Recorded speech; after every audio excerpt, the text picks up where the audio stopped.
Okay, so what we're looking at today is a transcript from a YouTube host who is very passionately going after Candace Owens' recent claims. We're talking prophetic dreams, conspiracy theories about Charlie Kirk, and this idea that bad things happen to her critics. Right, and what I really like right off the bat is the energy. I mean, it's undeniable. The commitment to calling out these, highly speculative narratives. The Egyptian plains theory. Exactly. That, and then the wild pivot to the Moonies cult, the drive to expose what the host sees as a grift is so clear. That passion is a huge asset. So let's look at how we can just refine that delivery to make sure the argument really lands with authority. Yeah, channeling that enthusiasm into something with more, let's say, structural firepower. Precisely. And the first, and I think most significant barrier to that authority right now is the tone. The critique's entire thesis, its credibility, is kind of being undercut by this over-reliance on ad hominem attacks instead of, a more focused, surgical debunking. And we see that everywhere, don't we?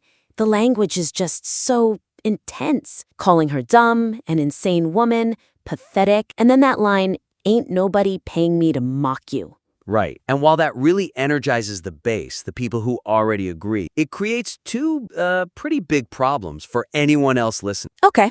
The first problem is you lose your authority. When you spend all your time just insulting someone's intelligence, you stop sounding like a sharp analyst, and you just sound Frustrated. frustrated. Exactly. You're replacing a reasoned argument with just, well, easy mock. And the second problem, which is maybe even more interesting, is that you end up proving her point for her. How so? She's claiming there's this Operation Mock Candace's dreams out to get her, right? Uh-huh. So when the host says something like, "You're just easily mockable because you're dumb," they're basically confirming that, yeah, this hostile operation exists, even if it's an unpaid, organic one. That's a really critical point. It shifts the focus away from the flaws in her argument and puts the spotlight right on the host. The host becomes the story. So the suggestion isn't to be boring or to pull back on the passion. No, not at all. It's to pivot away from the insults and toward a really sharp surgical analysis of the factual gaps, the illogic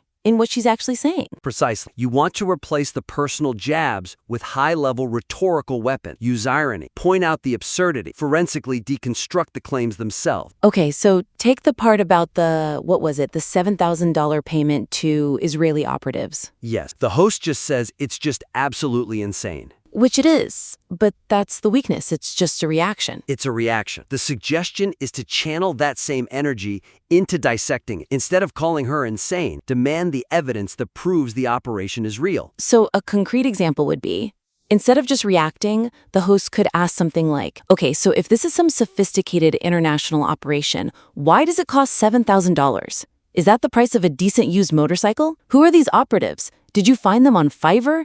Did they send an invoice? Exactly. Now you're maintaining that high-energy, mocking tone, but you're aiming at the stupidity of the claim itself, not just at her. The critique then feels like a systematic takedown. The audience is laughing not just because the host is mad, but because they're watching this flimsy conspiracy just collapse under basic questioning. And that shift is huge. It moves the audience from just passively agreeing to actively understanding why the claim is so ridiculous. It makes the whole thing much more authoritative. And, that aggressive tone is so distracting, partly because you have to work so hard to even figure out what's going on. Yes. Which brings us right to the structure. A perfect segue, because the structure is the next major hurdle. The material as it stands, it lacks a clear hierarchy. It's just scattered. And that makes it really tough for a listener to follow these complex, constantly changing theories. Oh, you can tell the host is an expert. They track every single bizarre twist. But for the listener, it's whiplash. Total whiplash. You're jumping from the demon so bright red dream to the Moonies cult. Then there was a bee cult that got thrown out. The Faruqa storyline, whatever that is. Right, the Liberty University story, the Andrew Culver betrayal. It's just boom, boom, boom. It's a rapid-fire data dump. And look, the jokes land like the Lowell Egyptian plains bit. But the sheer volume of these disconnected plot points just dilutes the focus. The listener is left thinking, wait, are we talking about the dream or the cult or the money part now? So here's the thought, though. If you impose too much structure on what is clearly chaotic material, don't you risk making it seem less frantic and maybe less ridiculous? That's a really good question, but I think the opposite is actually true. We're not trying to organize her claims, we're organizing the critique of her claim. The suggestion is to lay out a thematic roadmap right at the start, group her claims into clear thematic buckets.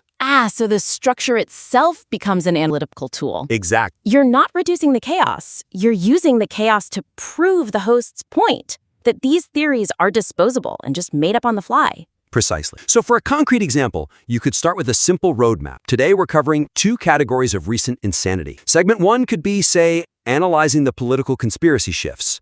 That's where you put all the external betrayal narratives. The Egyptian planes, Amfest, the Charlie Kirk stuff, the Andrew Culver story. All in one place.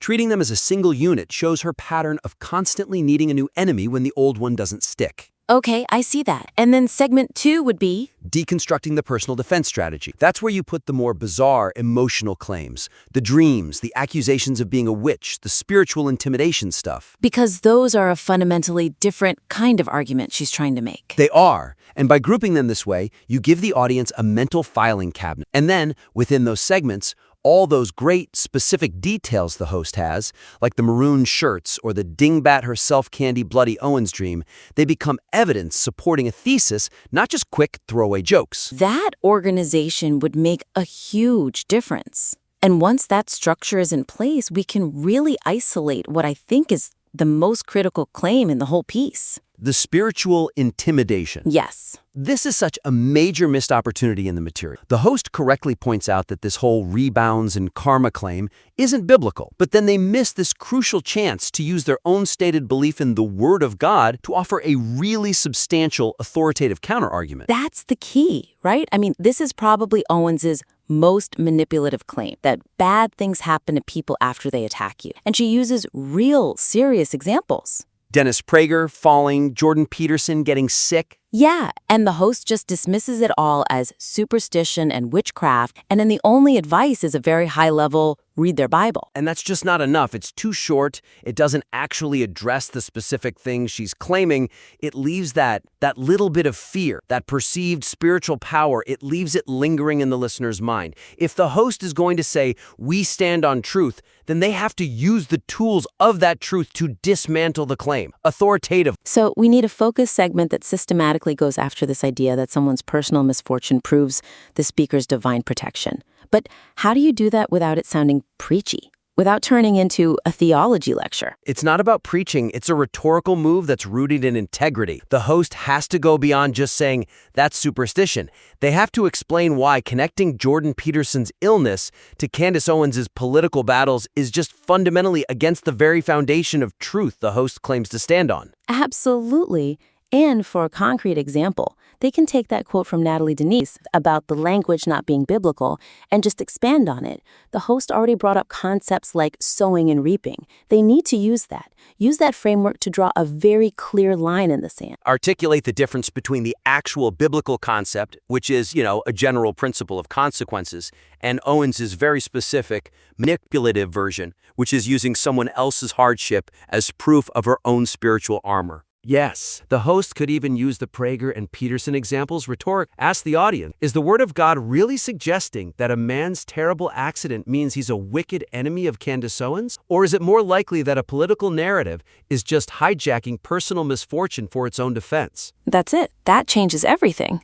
It transforms it from a simple rejection into a really powerful, informed refutation. It really does. It's where the host's deep conviction can become the material's greatest strength, not just its raw emotion. It shows the audience that this attempt at spiritual intimidation it's structurally flawed based on the very faith system it's pretending to uphold. It completely turns the tables and neutralizes that fear factor. Wow. Okay, that's a really comprehensive set of improvements. So we focused on 3 major high-level points today, all aimed at just maximizing the impact of the host's message. We started with the tone. The tactical error there, suggesting a move away from general mockery to sharpen the critique's authoritative edge. Then we hit the structure, the need for that clarity, and how to group those those chaotic conspiracy claims into cohesive thematic segments. And finally, we talked about that missed opportunity with the spiritual refutation, urging the host to really leverage their own stated framework to dismantle that intimidation strategy. It's clear the host has deep expertise in this material, and the passion for exposing it is, well, it's admirable. It really is. And focusing on these structural and tonal adjustments